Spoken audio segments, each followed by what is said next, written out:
Bueno, lo anunciado, estamos con Agustín Laje, politólogo y escritor. Es coautor con Nicolás Márquez de un libro que ha sacado roncha en una serie de sectores en diversos países de Sudamérica, también en el Perú, que ya lo presentaron en su momento hace unos meses.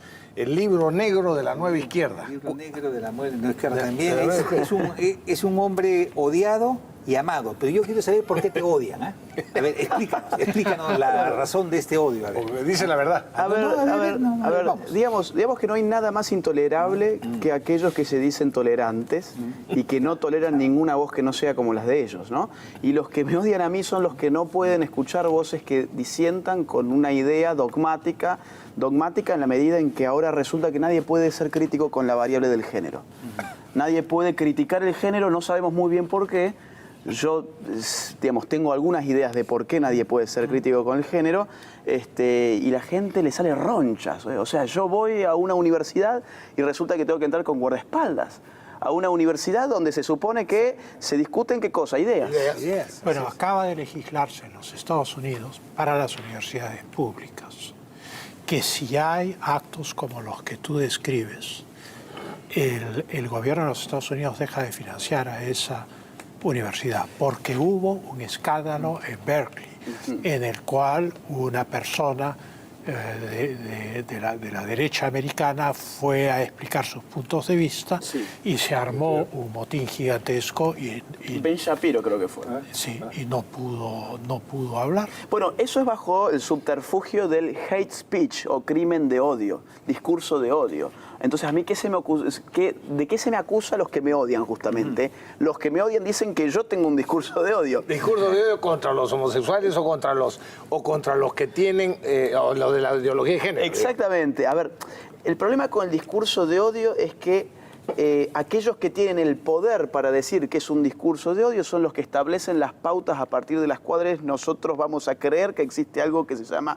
discurso de odio. En mis conferencias yo no llamo a matar a nadie, no llamo a pegarle a nadie, celebro que la homosexualidad no sea un crimen, celebro que la autopercepción no sea un crimen. Lo que yo simplemente digo es, oigan, es totalitario que un Estado haga depender la percepción de las personas de la autopercepción de minorías, que ese ya es su problema. ¿No encuentras tú que la corrección política que apareció a finales de los 70 es un mecanismo de coacción pseudomoral? O sea, es una actitud política por la cual se censura todo pensamiento discrepante. O sea, que tiene un tinte religioso, de religión laica, en la cual hay ciertos dogmas contra los cuales uno no puede decir nada. A ver, esto fue escrito por Herbert Marcuse, o Herbert Marcuse, como se lo quiera pronunciar. La escuela de Frankfurt, digamos que tiene un ensayo sobre la tolerancia represiva, ese es el título, la tolerancia represiva, donde él ahí muy claramente dice, debemos ser intolerantes contra los intolerantes, tomando un poquito la idea de Popper también, ¿no? Sí. Esa idea nefasta de Popper, ¿no? Sí. Nefasta digo porque depende de quién tenga el poder para decir quién es el intolerante, aquello que tenemos que intolerar nosotros, ¿no? Y Herbert Marcuse, en aquellos años, y él fue el padre intelectual de todas esas revoluciones de las nuevas izquierdas, Horkheimer, exactamente. Todo este equipo de marxistas que fusionan el psicoanálisis con el marxismo. Exactamente. Y lo que ellos llaman es justamente a censurar de manera explícita todas las voces antiprogresistas y a darle cabida solamente a las voces progresistas porque es la nueva forma en la cual se canaliza la revolución actual, que es una revolución de tipo cultural. Y es muy importante. Usan la palabra progresistas, que es la que ellos, con la que ellos se autocalifican, porque son retrógrados en el fondo. Son totalmente retrógrados en el sentido en que, a ver, yo no encuentro cuál es el progreso de gritar muerte al macho, por ejemplo. Exacto. Digamos, bueno, ¿en qué progresa la sociedad gritando muerte al macho, queriendo un sistema económico como el de Maduro, que tiene un 87% de pobres? Claro, eso viene de Rousseau, es muy antiguo y ha seguido progresando a través de Marx. Es el buen salvaje, es un regreso al mundo primitivo a través de la política. O sea que sí hay un elemento de retroceso hacia el futuro. Mire, estas ideas son viejas. no son ideas nuevas. Nosotros estamos viviendo los efectos de ideas viejas que se han puesto hoy de moda y que como somos parte de lo que alguna vez se llamó el tercer mundo, acá todo llega un poquito más tarde, pero ellos lo vivenciaron décadas antes y ahora lo vivencian con una magnitud indescriptible. Pero, sí. Perdón, hay algo que quiero que me expliques. Tenemos un video ahí en producción de unas chicas desnudas, creo que en Buenos Aires, a ver, saltando. Es increíble.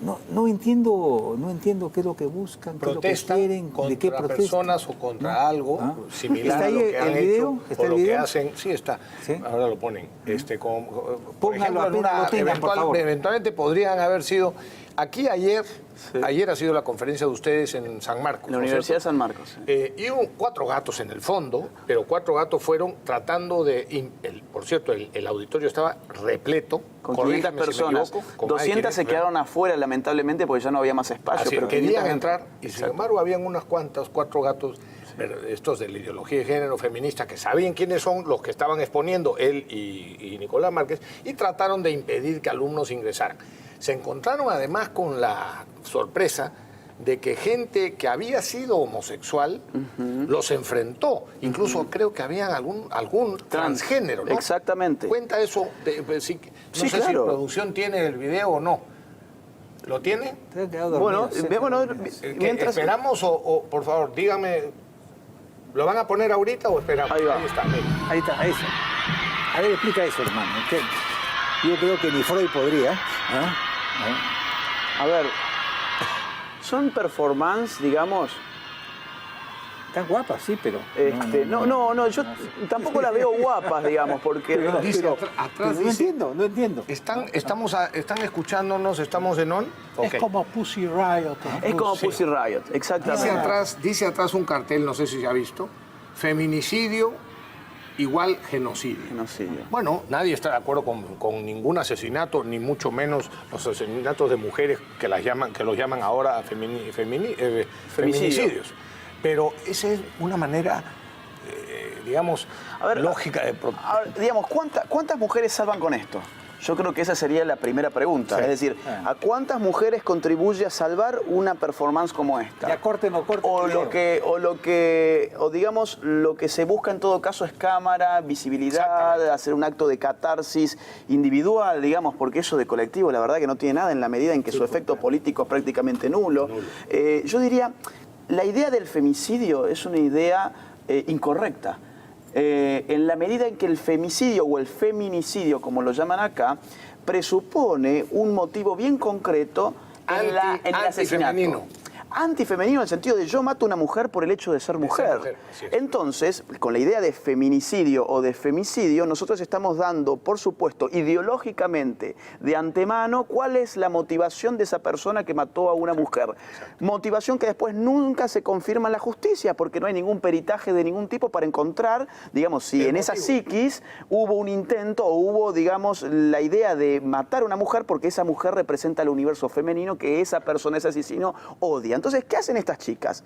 Imponer la ideología del feminicidio termina bloqueando las posibilidades de pensar, repensar y estudiar cuáles son los verdaderos motivos sociológicos y psicológicos atrás de los asesinatos de las mujeres. Porque acá obviamente hay motivos. Tenemos que estudiar cuáles son.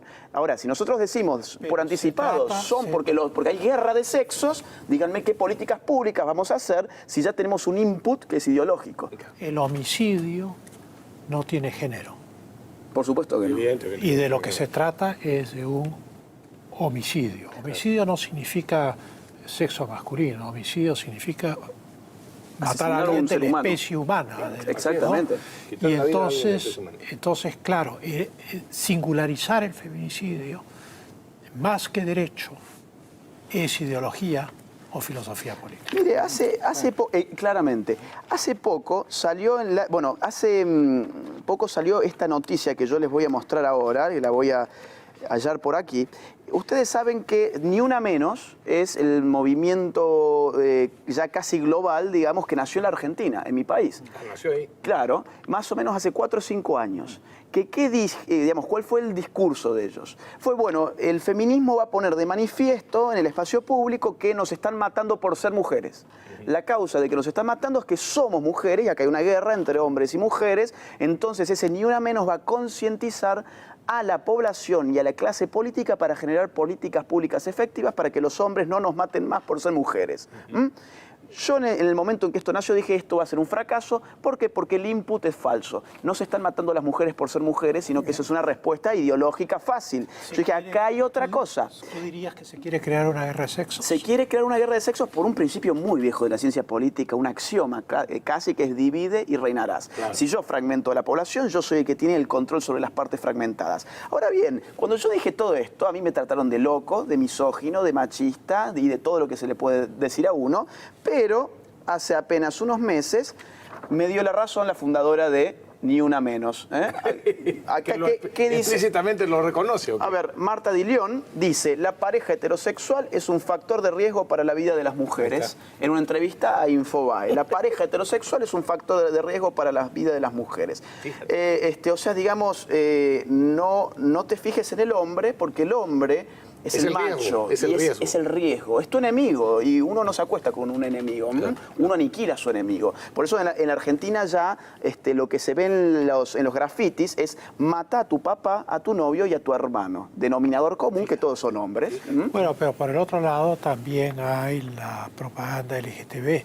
O sea que todo esto confluye hacia una indeterminación absoluta de los sexos, porque digamos, primero se trata de liberar a la gente de la soberanía de los estados, de sus identidades, de sus creencias. En todo eso se ha tenido mucho éxito en estas décadas y finalmente se les trata, por decirlo de alguna manera, de liberarlos de sí mismos. Esto es de sus determinantes, de lo que en filosofía se llama accidentes. Esto es, si yo soy masculino, soy un hombre, entonces se me trata de liberar de mi condición biológica. Pero esa liberación me conduce a la nada porque es un acto de imaginación. Mire, eso es el núcleo de la ideología de género. Y el fin de la ideología de género lo ha hecho explícito Beatriz Preciado, que es, a mi juicio, la filósofa de género más importante de Europa. Ella es española, da clases en la Universidad París 8, es decir, no estamos hablando de una bloguera, una tuitera, no, sino que alguien que tiene muchos libros hoy que se enseñan en las universidades donde se enseña género, se enseña Beatriz Preciado. Y ella textualmente dice en el Manifiesto Contrasexual que su propuesta apunta a hacer desaparecer al hombre y a la mujer y reemplazarlos por cuerpos hablantes. No sé si han escuchado ahora el cuerpo gestante. Sí, claro. En vez de la mujer embarazada, el cuerpo gestante. ¿Por qué? Porque, a ver, igualar al hombre y la mujer significa indeterminarlos. Significa que si ya no hay nada que, digamos, ¿qué es en la esencia... Uno es liberado, en teoría, de su realidad biológica inevitable. Evidente, eso es ideología de género, justamente. Sigue con eso, porque en el Perú, como están metiendo ya en los textos escolares todas las bases de esta ideología, han empezado con los maestros, pero ya están dirigiéndose a los niños, es importante que los televidentes escuchen estas cosas para que se den cuenta. Quisiera contarles cómo está la educación sexual en la Argentina, porque digo, Perú ha sido un ejemplo para América Latina en cuanto a resistir la ideología de género en el currículo escolar. Y acá afortunadamente ustedes tienen a congresistas muy valientes, Nelly Cuadros, por ejemplo. Gracias a la cual, déjame decirlo, están esta vez ustedes aquí. Ella ha organizado estas conferencias y esta visita de ustedes. Cosa que en Argentina, lamentablemente, cuando se trata de educación sexual, ahí ya nuestros congresistas empiezan a retroceder y se quedan callados. Y después uno, termina teniendo textos como este. Vamos a poner un caso, ¿sí? Este se utiliza en mi ciudad, en Córdoba, y es un manual que tiene una serie de ejercicios para los chicos, ¿ok? Uno de esos ejercicios les dan unas cartitas, las pueden ver acá, con frases homofóbicas, supuestamente homofóbicas, pues esa palabra no existe, es patologizante, denigrante, que dice, por ejemplo, una de ellas pone entre comillas, ¿quién es la mujer hombre de la relación? Eso es una frase que no se puede pronunciar. ¿Por qué? Porque supone que alguien le pregunta a una pareja homosexual, bueno, ¿y quién hace de mujer y quién hace de hombre? Entonces el texto te da la respuesta. Y la respuesta, escúchenla bien porque es impactante. A mí por lo menos me impactó. Se les dice a los chicos lo siguiente, esta pregunta no requiere tanta explicación. Simplemente cabe preguntarse, ¿por qué los heterosexuales sienten la necesidad de aplicar roles de género heteronormativos que ya son arcaicos y cuestionados a las relaciones homosexuales? Es decir, Juancito, si vos sos heterosexual, te quiero contar que tu rol de género es arcaico y está cuestionado. Así es. Empezátelo a cuestionar. ¿Y sabes qué? Nosotros te lo vamos a cuestionar desde el jardín de infantes. A ver, a ver si puede... Desde el jardín de infantes, esto pasa hoy en algunos jardines de infantes de la Argentina, disfrazan a los chicos de nenas, los invitan y los instigan a que se pinten los labios, se pongan accesorios de nenas, en nombre de la educación sexual integral, que en la página oficial del Ministerio de Salud de la Nación llama desnaturalizar desde el nivel inicial los modos socioculturales de ser niños y de ser niñas. ¿Cómo de esta forma? Es decir, en el Perú ustedes pueden pensar, bueno, nosotros estamos a salvo. No, esto es un plan global. No. Nadie está a salvo. Agustín, no estamos a Además, salvo. esto No es el estamos, no final hemos de llegado, un proceso. Exacto, no hemos llegado a este final. Exactamente. Pero vamos en el camino directo, porque ya hay manuales de esa educación integral, entre comillas, Sí. que efectivamente ese es el nombre que utilizan mundialmente para meter estas aberraciones, que ya están introduciendo a nivel de niños también en los colegios públicos. Por supuesto. No como obligatorio Sí. para los privados, pero sí en los colegios públicos. Y esto es lo peor. La gente más necesitada y pobre es la que está sufriendo en sus hijos este Exactamente. adoctrinamiento. A ver, ellos no son tontos. Ellos saben que nosotros no vamos a creernos el cuento de que la sexualidad depende de la autodeterminación, de la autopercepción y que cambiarse el sexo es como cambiarse el color de la corbata. Es decir, ellos saben que un adulto no es tonto y no va a pensar nunca eso. Ahora, un niño de 5 años se lo cambiamos así. ¿Con qué? Con la autoridad del sistema político, que es que se transforma en autoritarismo. Ahí es donde tienen que atacar. Miren, no sé si tengo un segundo para Dale, poderles dale, contar sí, algunos. sí. Esta es otra guía, verán acá abajo el logo del Estado de la Presidencia de la Nación, ¿ok? Que les plantea a los chicos un ejercicio. Un ejercicio que se llama el género opuesto. Insisto, yo les hablo de Argentina, pero estamos al lado. Totalmente. Esto si no se resiste acá en el Perú, esto llega. Y acá se resiste con política, porque esto es política. Y se dice así, el género opuesto dura 30 minutos. Es un ejercicio que consiste en lo siguiente. Hacemos un ejercicio de cambio de identidad, nos ponemos un nombre, una edad y una orientación sexual diferente de la actual. Caminamos por el salón, quien coordina el taller dirá unas frases, cuando esa frase nos afecta nos congelamos, compartimos sensaciones y reflexionamos sobre los prejuicios contra las personas LGBT. Es decir, programarlos a los Es programarlos. Dígame, ¿qué enfermedad de transmisión sexual se previene con este ejercicio, que se supone que es de educación sexual? No, es que ¿Qué es una embarazo burla. no deseado y qué conocimiento del cuerpo humano se ofrece con esto? Tu hijo se llama Juan, tiene 10 años, durante media hora en el colegio se va a tener que poner un nombre que no es el suyo, una edad que no tiene y una orientación sexual que tampoco tiene. Entonces será y un Juana, sexo que no tiene. y un pero sexo que fíjate no cómo tiene. lo dicen, fíjate cómo lo dicen. Sí. En una orientación sexual diferente a la actual. Diferente a la Ni actual. siquiera dicen una orientación sexual o una identidad sexual a la real o a la que Exactamente. existe, sino a la actual. Es decir, Modificar tu identidad. Exacto. Decí lo que vos no sos. Así es. Decí lo que vos no sos. Es tétrico lo que está pasando en la Argentina y no solamente en la Argentina, esto está pasando en todo el mundo. En todo habla el mundo. como si estuvieras, digo como si A esto ver, se estuviera ya haciendo, porque en mucho Se está ya haciendo, se está haciendo en el Perú. Efectivamente. Ahora, te quiero hacer una pregunta Sí, que tal vez te parezca curiosa. sí. Los ideólogos de género, ¿cómo imaginan la sociedad que quieren crear? Mire, ¿Cómo va a funcionar esa? Porque es una utopía. Si uno va a la definición, a la etimología, topos es lugar, utopía es ninguna parte. exactamente. Entonces, esto es una utopía que no está en ninguna parte. ¿Qué tipo de sociedad tienen ellos? ¿Qué creen que están creando? Mire, si la izquierda o los caviares, como les dicen acá, No, acá son neomarxistas, O neomarxistas, comunistas claro. abiertamente. si son nada como fuerza de construcción, son todo como fuerza de destrucción. Eso fue el Mayo francés del 68, de lo cual hablábamos hace un rato. ¿Qué es donde comienza esta Donde gran- comienza el giro culturalista de la izquierda que dice, abandonamos la lucha macroeconómica, la lucha de clases en el capitalismo no se va a dar, Marx se confundió con sus tesis históricas, acá tenemos que hacer una revolución de tipo cultural. Es Gramsci también, es la Escuela de Frankfurt y los coletazos, obviamente, digamos, la expresión más arquetípica, a mi juicio, es el Mayo francés. Seamos realistas, exijamos lo imposible. Así es. la imaginación al poder, no la ciencia al poder. La imaginación al poder es esto, LGBTIQ, donde al chico le dicen Q, ¿qué es la Q? Queer. ¿Y qué le dicen? Este término incluye al resto de minorías que no se pueden incluir en las categorías anteriormente citadas. O sea, por ejemplo, un zoofílico entra, así como les enseñan a los chicos de educación sexual en la Argentina. Entonces, a ver, ¿qué es lo que ellos quieren? Destruir algo.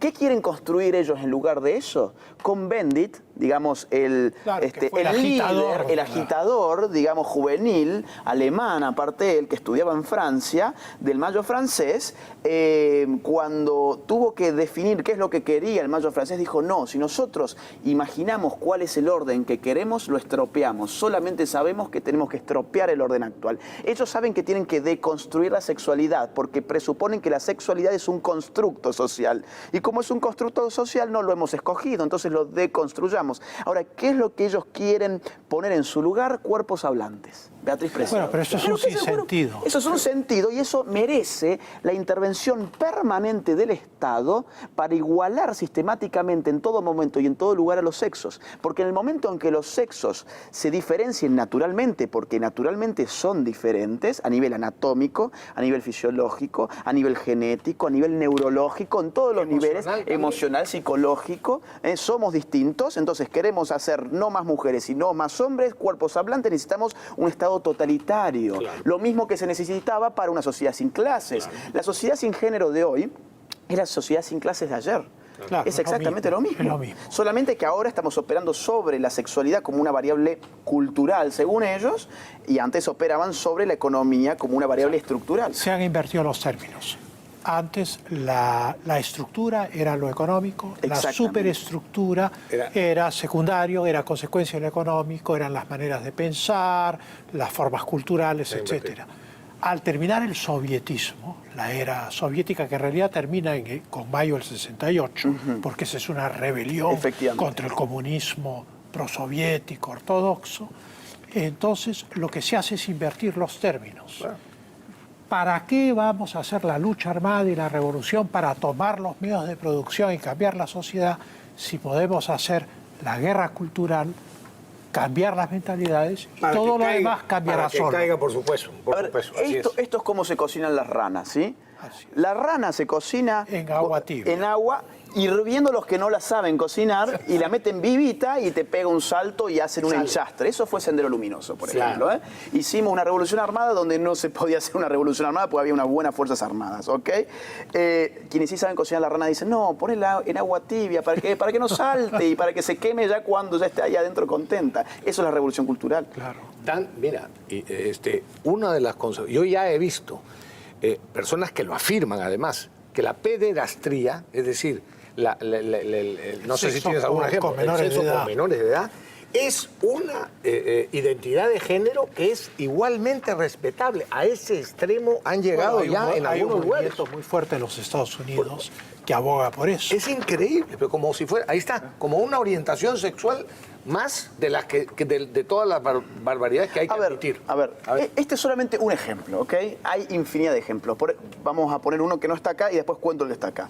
Psicólogos al Parlamento de Canadá ya han ido a exponer que la pedofilia es una orientación sexual natural, ¿ok? Como la homosexualidad o como la heterosexualidad. Esto es una noticia sobre una charla en TEDx. TEDx son conferencias internacionales muy bien financiadas. No se llega a leer. No se llega a leer, yo casi los leo. El Zoom no llega a acercarlo. Sí, por favor acérquenlo. Esto es una charla de TEDx. TEDx son conferencias internacionales muy bien financiadas que se difunden por todas partes a través de internet, de la televisión, de todos lados. Y en Alemania se dio una donde se afirmó que la pedofilia era una orientación sexual natural. Esto tiene un impacto cultural importante porque TEDx tiene obviamente su credibilidad, digamos. Entonces, si vos tenés 50 años y vos te excitás con una niñita de 5, con un niñito de 7, no te preocupes, no hay nada de malo en vos. Es una sección, es una elección natural, digamos. Y aparte esto está en la raíz de la ideología de género, porque si yo soy aquello que yo autopercibo ser y mi autopercepción condiciona como obligación la percepción de los demás, que ese es el verdadero problema, ¿qué me quita a mí mañana afirmar, por ejemplo, que yo no tengo 30 años, sino que yo tengo 6 y que quiero ir al colegio con sus hijos? Claro. Bueno, y ustedes dirán, pero este tipo es un exagerado. No, no estoy exagerando. Canadá tenemos un caso en Canadá, bastante reciente, de la increíble transformación de un hombre de 52 años en una niña. Fíjate. Mi problema no es este tipo, ¿eh? ¿Por qué? Porque locos han habido siempre, ¿no? Mi problema es que el título... Estado lo acepta. Uno, que el Estado lo acepta y que le obliga a los demás en este sentido. Segundo, los medios de comunicación. medios, ¿Ok? eso. ¿Ok? Los medios, increíble. Miremos esto, la increíble transformación de un hombre de 52 años en una niña. No ha ocurrido la Yo pregunto, transformación, ¿es es un increíble? disfraz. ¿Es increíble un gordito de 52 años con un peluquín y con un babero? A mí no me parece increíble, ni creo que se haya transformado en nada. Claro que no. A ver, otra cosa sería, extraña patología, Exacto. lleva a creer a Un un hombre de titular así. 52 años que es una niña atrapada en ese Pero cuerpo. efectivamente, Ahora- la prensa, perdóname, pero efectivamente, todavía si la prensa ridiculizara o señalara la barbaridad, pero no, que increíble transformación de un hombre de 52 años de una niña, como si fuera verdad que Como se ha si fuera transformado en verdad. una niña. Está disfrazado. Un holandés, esto tiene 4 meses nomás, todo nuevo, ¿eh? Un holandés de 69 años se siente de 40 y usa argumentos transgéneros para cambiar legalmente su edad. ¿Por qué ese argumento transgénero? Ese argumento nuclear de la ideología de género que consiste en decir que la realidad depende de mi capricho.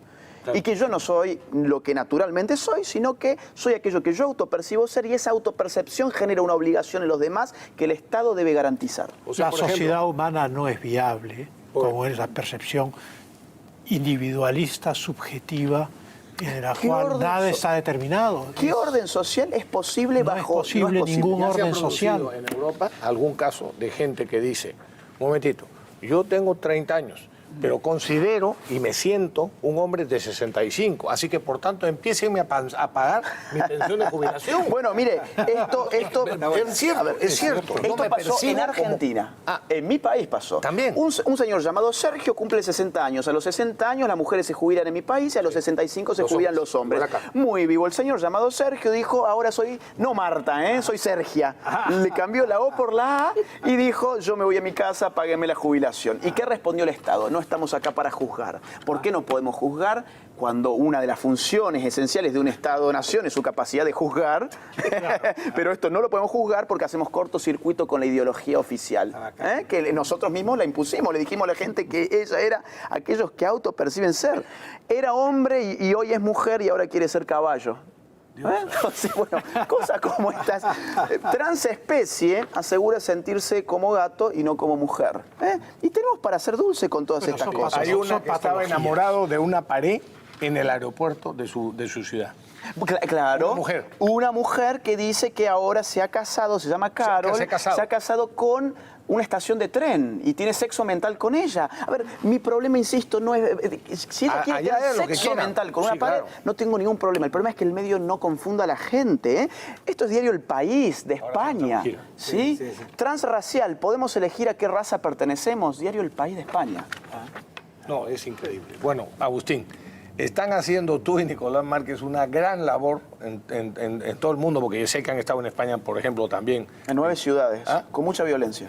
Sí, lo sé. En España especialmente violentos. Es terrible España. Sí, sí. Teníamos, en cada ciudad teníamos 3 salones alquilados porque sabíamos que el primer salón te lo bajaban, el segundo era muy probable que te lo bajaran también. La tolerancia. La tolerancia, la intolerancia de aquellos que Sí, se hablan de la arrogan el tolerancia. monopolio del discurso tolerante. Sí. Bueno, y yo quiero nuevamente agradecerle a Nelly Cuadro, congresista Nelly Cuadro, por haber hecho posible esta visita también aquí.